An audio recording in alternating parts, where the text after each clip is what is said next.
I arranged the graduate school applications in a precise fan across my kitchen table, the letterheads forming a rainbow of academic promises.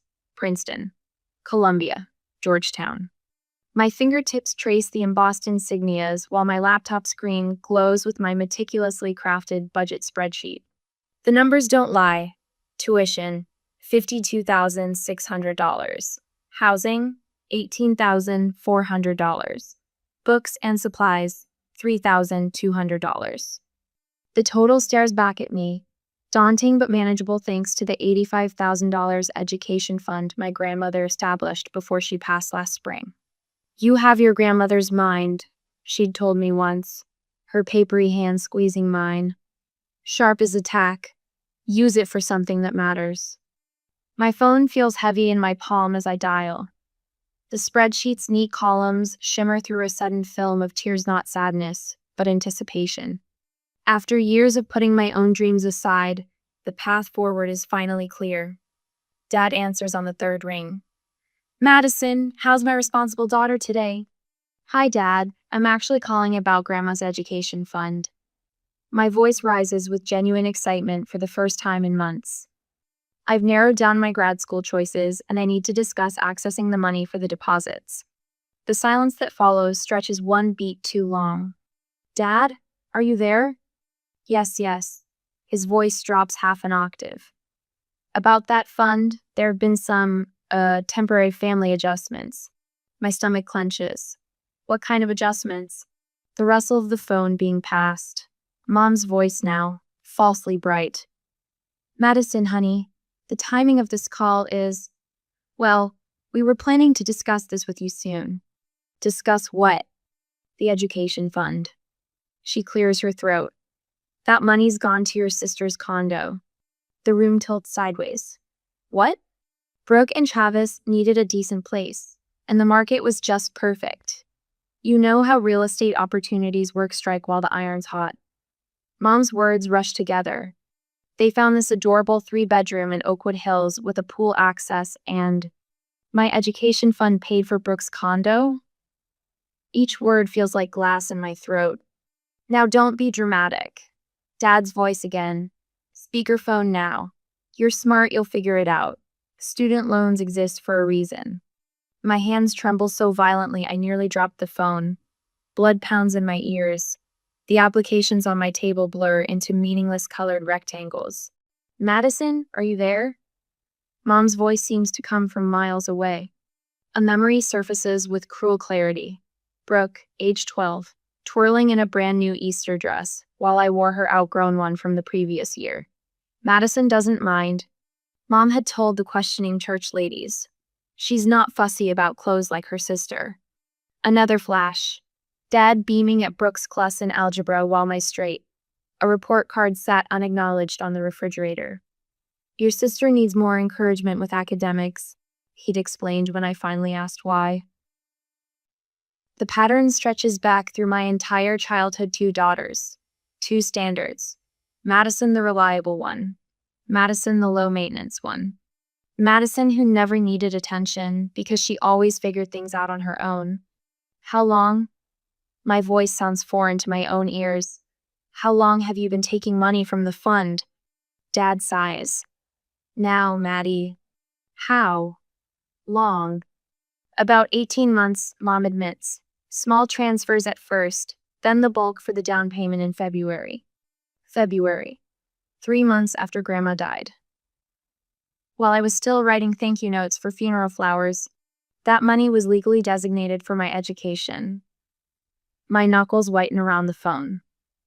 "Grandma established it specifically for my master's degree." "Oh, honey." Mom's laugh holds a dismissive edge. "It's not like we robbed a bank. It's family money being used for family. It was my inheritance." "And what exactly are you going to do about it?" Dad's tone hardens. "Sue your own parents?" The word lands like a revelation. Sue. Legal action. Consequences. If necessary, yes. Their laughter is simultaneous and genuine. It cuts deeper than their words. "With what money?" Dad asks. "Don't be dramatic, it's family." I end the call without another word. The applications stare up at me from the table, mocking my careful planning. The spreadsheet glows from my laptop, each number now a monument to my naivety. The future I'd mapped out dissolves before my eyes. My hands stop trembling. What would you do if the people who should protect your future were the ones who destroyed it? Would you walk away to keep the peace or fight back with everything you have? I close my laptop with a quiet click of finality. They're about to discover exactly what their responsible daughter is capable of. I wipe the last tear from my face as the elevator doors open to our office floor. No more crying. Grandma wouldn't have wallowed. She would have acted. My cubicle feels like a sanctuary after 3 sleepless nights. I spread Grandma's papers across my desk, bank statements, legal documents, handwritten notes. My fingers trace her elegant script. Education fund for Madison Elizabeth Anderson. Not a penny for Brooke, not a cent for a condo with pool access. The clock reads 7:15 a.m., 2 hours before anyone arrives. Perfect. I create a new folder on my computer. Betrayal documentation. Harsh? Maybe. Accurate? Absolutely. Into it go scanned copies of every relevant document, followed by a meticulous timeline of conversations. Each entry stings like reopening a wound. The 12th of January. Dad promised to set up fund access after tax season. The 8th of February. Mom mentioned temporary family borrowing. The 15th of March. Discovery of complete fund liquidation for Brooke's condo. A shadow falls across my keyboard. I slam my laptop shut. Early bird catches the evidence. Lorraine Chen, my boss, 60-something with salt and pepper haircut and a no-nonsense bob. I hadn't heard her come in. Just organizing some personal papers, I mumble. She sets a coffee cup beside me, the good stuff from the cafe downstairs, not the office sludge. People with nothing to hide don't jump when their boss appears. She leans against my desk. What's wrong, Madison? Something in her steady gaze breaks my carefully constructed dam. The story spills out in halting sentences. Lorraine doesn't interrupt, doesn't offer empty platitudes. When I finish, she simply asks, "May I?" and gestures to the bank statements. Her eyes narrow as she reads, "Did you know I practiced estate law for 20 years before switching to policy work?" I shake my head. This, she taps the document with a manicured finger, is misappropriation of designated funds. Your grandmother created a legal instrument with specific terms. Your parents violated those terms. They're still my parents, I whisper. Lorraine's face softens momentarily, then hardens.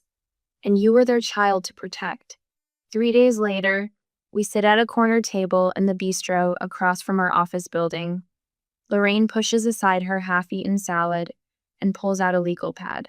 First, we document everything: bank transfers, verbal statements, written communications. Second, we determine if your grandmother established the fund through a trust or simply designated accounts. Third, we explore legal remedies. My stomach knots. Legal remedies against my own family. Your family acted against you first, Lorraine reminds me.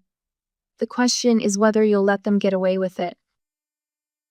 Back home that evening, I dig deeper into Grandma's papers. Among her address book pages, a business card slides out. Vincent Anderson, senior partner, Prescott and Anderson Legal Group. My father's brother. The one who disappeared from family gatherings after some mysterious dad years ago. My finger hovers over the LinkedIn message button for 10 minutes before I type. Uncle Vince, this is Madison. I need to discuss something regarding Grandma's estate. Could we speak privately? I hit send, expecting days of silence. My phone rings 17 minutes later. Madison. His voice sounds eerily like Dad's, but sharper, more precise. I've been waiting for someone to notice. Notice what? The irregularities. Your father's sudden lifestyle improvements. The new car. Brooke's condo announcement. The timing after Mother's passing seemed convenient. My heart pounds. You suspected? I've been watching from a distance for years. Your father has a history of financial creativity. I couldn't prove anything until now. 2 days later, I sit in an imposing conference room at Prescott and Anderson. Uncle Vince looks nothing like the vague memories from my childhood, taller, leaner, with calculating eyes that miss nothing. The forensic accountant he's brought in slides a folder across the polished table. We've identified multiple unauthorized transfers beginning 18 months ago. Small amounts at first, 5,000 here, 10,000 there, accelerating after your grandmother's death. Vince taps the timeline. They started before Mother died, while she was still in hospice care. The room spins. Before she died? How? Your father had her power of attorney during her final months. He abused it. There's more, says the silver-haired woman beside Vince. We've accessed communications between your sister and her fiancé. She passes me a printed email. Brooke's name at the top. My vision blurs as I read. Mom says Madison won't need it anyway. She's always figured things out herself. Besides, she's only talking about grad school because she hasn't found a husband yet. My hands tremble. Not just theft dismissal of everything I value. We have enough for a civil suit, Vince says quietly. The question is, are you ready for what comes next? This will fracture your family irreparably. They fractured it, I whisper. I'm just exposing the break. My phone buzzes with a text from Lorraine. My home office is yours if you need neutral ground. I've been in your shoes. Justice matters. Another message appears from Sarah, my friend since college. Whatever you're going through, I'm here. No questions asked if you don't want them. Then, most unexpectedly, an email from Mrs. Winters, Grandma's home health nurse. Your grandmother spoke often of your educational aspirations. She was explicit about her wishes for that money. I'd be willing to provide a sworn statement if needed.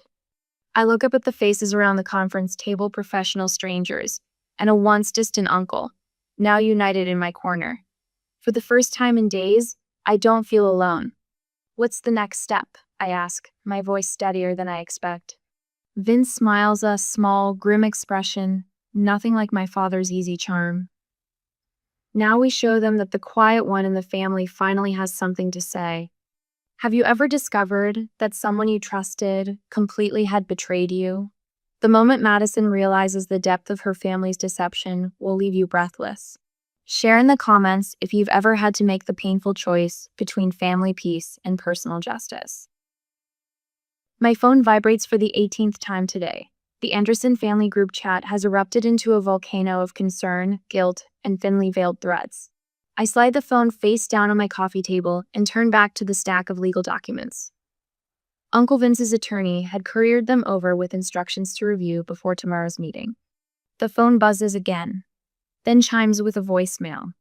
Against my better judgment, I press play. Madison.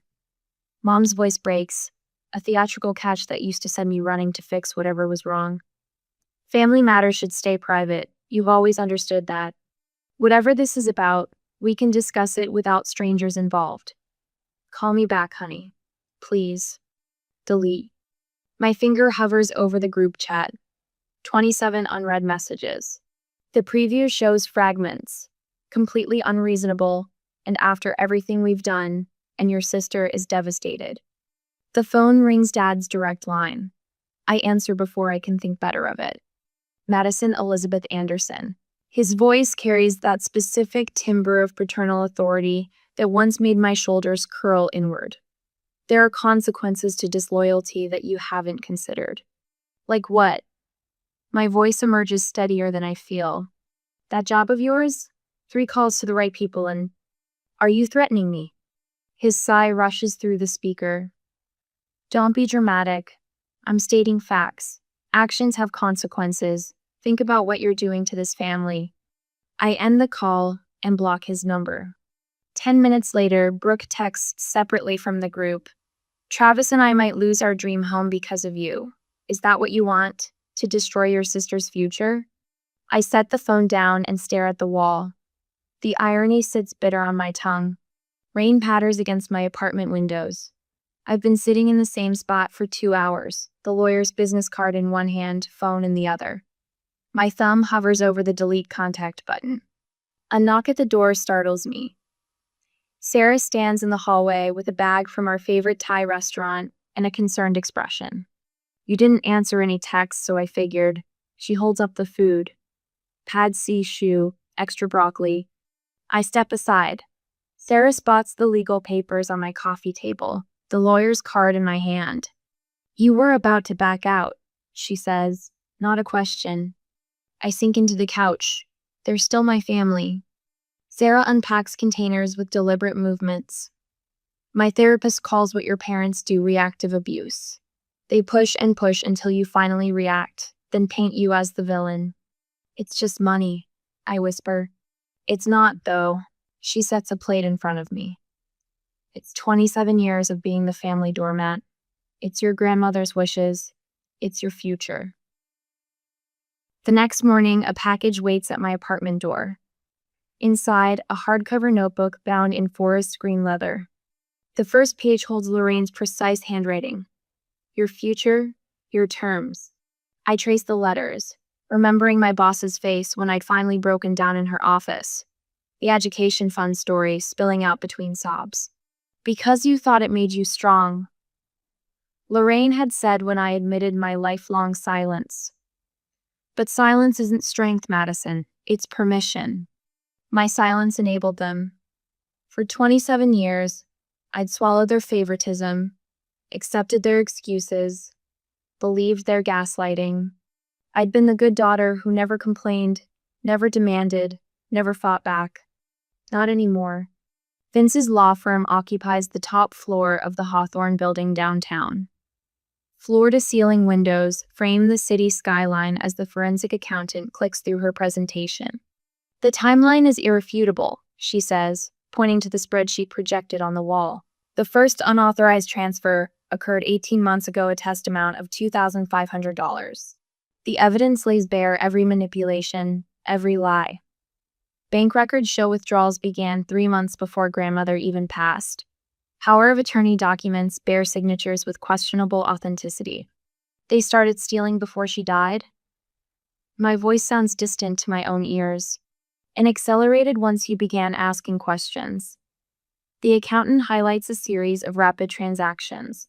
When you mentioned the fund last month, they immediately began transferring assets between accounts, converting others to your sister's name. Vince's hand covers mine briefly. There's more. The lawyer slides a phone across the table, a text exchange between Travis and my father. Travis, should we mention the house at dinner? Madison might ask where the money came from. Dad, say nothing. She knows it's her grandmother's money, but she won't make waves. She never does. My throat tightens. We also found this. The lawyer gently places a leather-bound journal before me. My grandmother's distinctive handwriting fills the pages. The 12th of October, spoke with the attorney about Madison's education fund. She has her grandfather's mind for policy. The master's program will give her the credentials she needs. I've made it clear the money is only for her education. Robert and Diane tried to suggest it should be split between the girls, but I was firm. Brooke has always been their priority. Madison will be mine. Tears blur my vision. The settlement offer arrives by courier 3 days later. A payment plan, a formal apology, an offer to help Brooke and Travis find more appropriate housing. That same day, my aunt calls to warn me about the family intervention planned at my apartment that evening. Your mother's invited the pastor and her bridge club friends. They're planning to ambush you at 6. I don't go home. Instead, I sit in Vince's study, watching rain stream down his windows while he makes us both tea. The settlement isn't terrible, he admits, sliding the papers toward me. You could walk away, take the money, let them save face. For a moment, I waver. The lifetime habit of keeping peace nearly overwhelms me. What would you do? I ask. Vince sets down his cup. It's not about what I would do, it's about what your grandmother wanted for you. I need to do this. The words solidify something inside me. Not just for me, but for Grandma's wishes. For what's right. In that moment, I feel her presence not in some mystical way, but in the straightening of my spine, the lifting of my chin. I push the settlement papers away. Let's schedule the hearing, I say. And Vince? Let's make sure it's in the larger courtroom, the one with plenty of public seating. Vince's eyes widen slightly, then crinkle at the corners. He reaches for his phone. They say the quiet ones surprise you the most. My family never imagined their sensible daughter would stand up to them. They're about to learn just how wrong they've been. I step through the courthouse doors wearing Grandma's cameo pinned to the lapel of my simple black dress. The weight of it against my chest steadies me as I scan the marble lobby. My lawyer, Sharon, checks her watch and nods toward the elevators. Ready? The courtroom doors swing open, and a wave of murmurs crashes over me. The gallery is packed not just with the expected legal teams, but with faces I recognize from every corner of my parents' carefully curated social life. Pastor Michaels from First Baptist, Mrs. Winthrop from Mom's Bridge Club, 3 members of the church finance committee.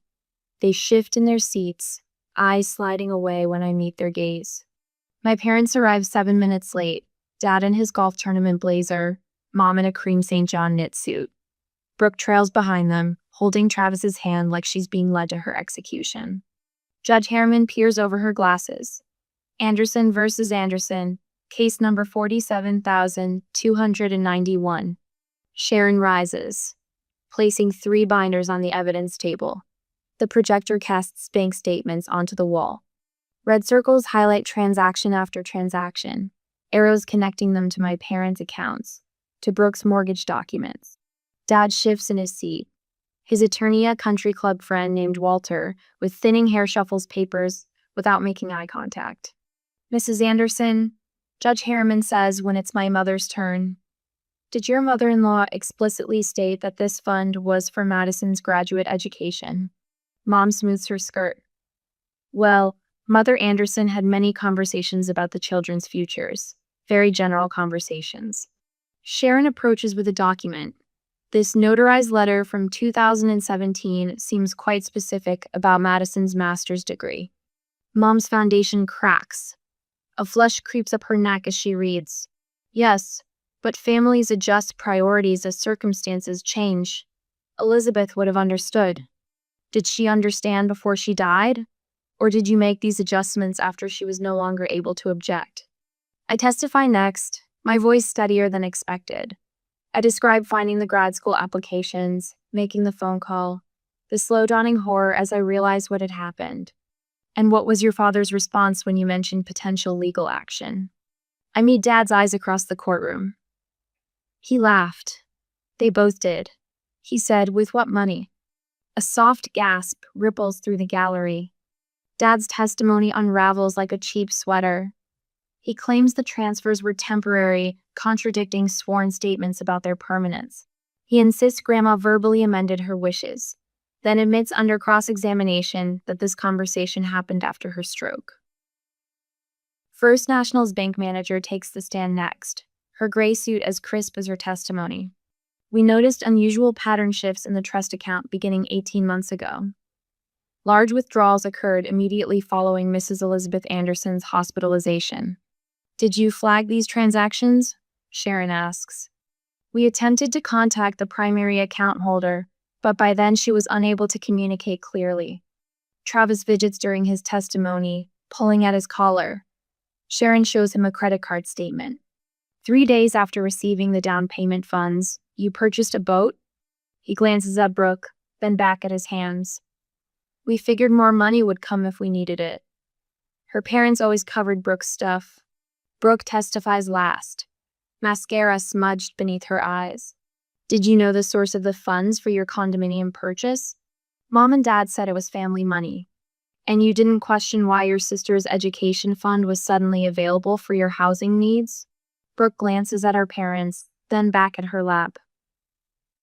We thought she'd just get over it. Madison always does. The words hang in the air like smoke. Judge Harriman returns from recess, her face granite. I'm issuing an immediate freeze on all assets belonging to Richard and Patricia Anderson pending final judgment. Furthermore, I'm placing a temporary lien on their primary residence. Dad's face drains of color. This court takes the misappropriation of designated trust funds extremely seriously. As we file out, Pastor Michael steps toward me, not my parents. Madison, when you're ready to talk. Mrs. Winthrop turns her back when Mom tries to speak to her. Uncle Vince, waiting silently in the back row, gives me a single, affirming nod. In the hallway, Walter corners Sharon. We need to discuss settlement options. Immediately. They sequester us in a conference room. My parents sit across from me, smaller somehow than they were this morning. A full repayment plan, Walter offers, with interest and a public apology. Mom reaches across the table. For the first time since this began, her eyes hold something besides indignation, something that might be genuine regret. Maddie, please, we made a terrible mistake. I look at her manicured hand, remembering how it used to smooth my hair when I had nightmares. How it later waved away my achievements while applauding Brooke's smallest efforts. The time for that was before this began. I stand, gathering my purse. Mom's whisper follows me to the door. What happens to us now? The question hangs between us like a sentence neither of us can finish. The courthouse air conditioning hums with mechanical precision as I smooth my navy pencil skirt and adjust Grandma's cameo pin. 3 weeks of depositions, evidence submissions, and sleepless nights have led to this moment. My reflection in the polished wooden table shows someone I barely recognize as shoulders back, chin high, eyes clear. Across the aisle, Mom and Dad huddle with their attorney. Dad's collar hangs loose around his neck. He's lost weight. Mom's usually perfect hair phrase at the edges, her foundation failing to hide the shadows beneath her eyes. The empty chairs beside them speak volumes. Brooke texted last night. This is your vendetta. We refuse to participate.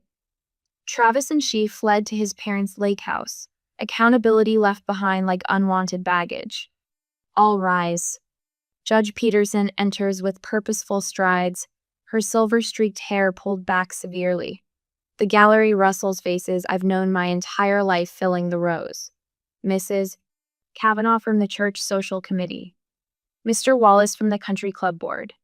Principal Reeves, who hired Brooke straight out of college. After reviewing the evidence presented in Anderson, this court finds clear and incontrovertible evidence of flagrant abuse of trust. Judge Peterson removes her reading glasses, addressing my parents directly. What makes this case particularly disturbing is not merely the financial transgression, but the calculated manipulation of a familial relationship. The court orders immediate repayment of the full $85,000, plus 8% compound interest from the date of first unauthorized withdrawal. She pauses. Additionally, the defendants shall cover all legal expenses incurred by the plaintiff and punitive damages in the amount of $25,000 for breach of fiduciary duty. A collective intake of breath ripples through the gallery. Given the defendant's financial situation, the court orders the family residence at 1,432 Oakwood Drive be listed for sale within 14 days, with proceeds directed first to satisfy this judgment. Mom sways in her seat. Dad catches her elbow, his knuckles white. The gavel cracks like summer thunder. It's over. I don't realize I'm crying until Uncle Vince silently passes me his handkerchief. Not tears of triumph, just quiet acknowledgement that Grandma's wishes have finally been honored. Outside on the courthouse steps, Aunt Lydia, Mom's sister, approaches with hesitant steps, then deliberately walks to my side. Your grandmother would be proud. Her voice wavers. She always said you had steel in your spine. Mom stops halfway down the steps, mouth opening and closing like a fish stranded on shore. 3 days later, a certified envelope arrives at my apartment. Inside, a formal letter on First Presbyterian letterhead. After careful consideration, the church leadership committee has voted unanimously to remove Richard and Catherine Anderson from all leadership positions, effective immediately. Mrs. Kavanaugh's signature, precise and black, anchors the bottom of the page. That same afternoon, Mr. Wallace calls. Thought you should hear it from me, Madison. The country club board met this morning. Your parents' membership has been, well, revoked. 32 years, gone in a 15-minute vote. I drive past Brooke and Travis's condo after work. A foreclosure notice flutters on their door. Through the windows, cardboard boxes stack haphazardly. Principal Reeves didn't waste time. Brooke's classroom already reassigned after the ethics review. We cannot employ educators who demonstrate such significant lapses in judgment, the board concluded. Wildwood Amusement Park reached similar conclusions about Travis, his supervisor citing character concerns incompatible with our family values. The sky darkens as I drive across town to my childhood home. I park across the street, watching strangers in business attire measure and assess. Dad stands in the driveway, arms crossed tight across his chest as a woman in a crimson blazer gestures toward the roof. Behind them, Mom moves from window to window inside the house, touching curtains she sewed 30 years ago. The home where I learned to walk, where Dad built that ridiculous garden trellis that collapsed during my high school graduation party.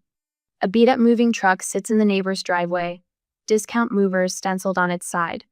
Beside it, folding tables display crystal bowls, silver candlesticks, and the grandfather clock that chimed through my childhood. A hand-lettered sign reads, "Estate sale, everything must go." Mom emerges with a banker's box labeled photo albums, her steps unsteady on the porch steps. On the passenger seat of her car, rental applications for Sycamore Gardens, the one-bedroom units in Westfield's lowest income neighborhood. The complex sits behind the petting zoo where Travis now shovels hay, the only place that would hire him. Dad glances up, somehow sensing my presence despite the distance and gathering darkness. Our eyes lock across the quiet street. For one suspended moment, I see recognition in his face, not of his daughter, but of actions that cannot be undone.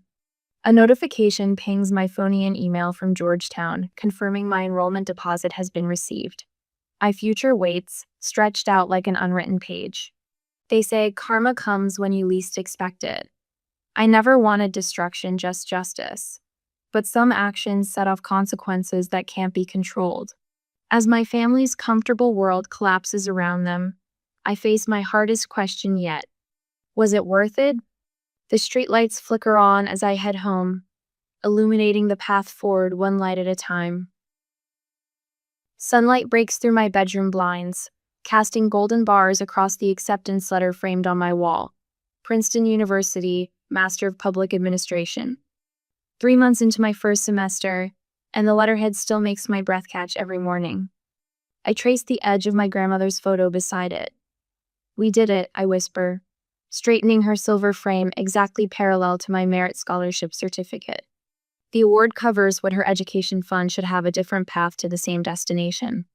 My phone buzzes. Not the old number my parents still call weekly, but my new one, known only to people who've earned my trust. "Ready for tomorrow's presentation?" Uncle Vince asks when I answer. "Almost.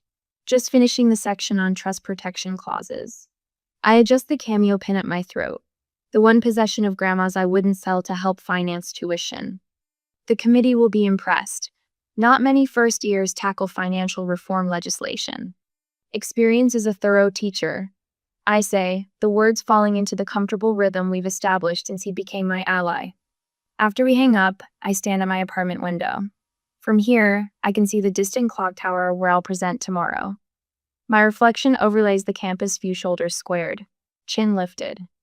A posture unrecognizable to anyone who knew me a year ago.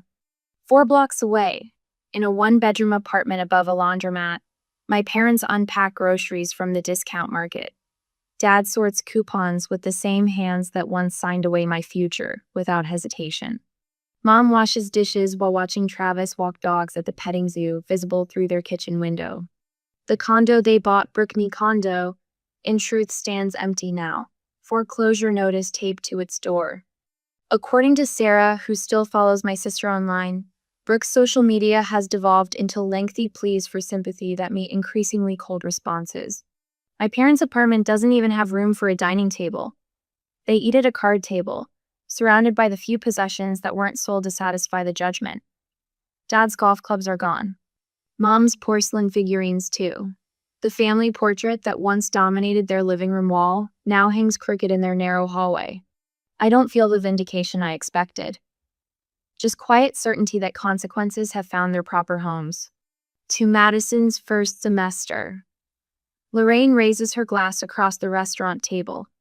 Her celebration dinner marks the end of my first month of classes. The small victories matter now. To allies who become family, Uncle Vince adds, his eyes crinkling with genuine pride. Sarah squeezes my hand under the table. Her weekly video calls have anchored me through the transition, her friendship a constant, while everything else shifted.